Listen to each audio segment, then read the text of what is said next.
how to find Facebook draft.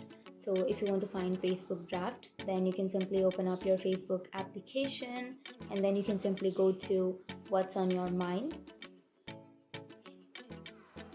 And here if you write something, and then if you go back, here it will ask you that if you want to save that as a draft or not. So you can simply tap on save as draft, and after saving that as a draft, on Facebook we don't have a particular option to open up our draft because Facebook don't allow us, because it doesn't have any option.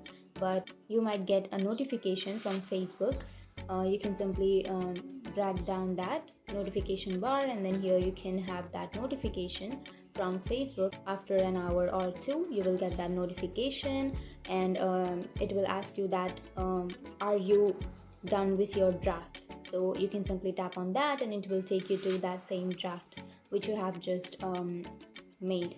So that's the only way that leads to your Facebook draft, and we don't have any other option. So that's it, and if you have any questions, feel free to comment below. Thanks for watching.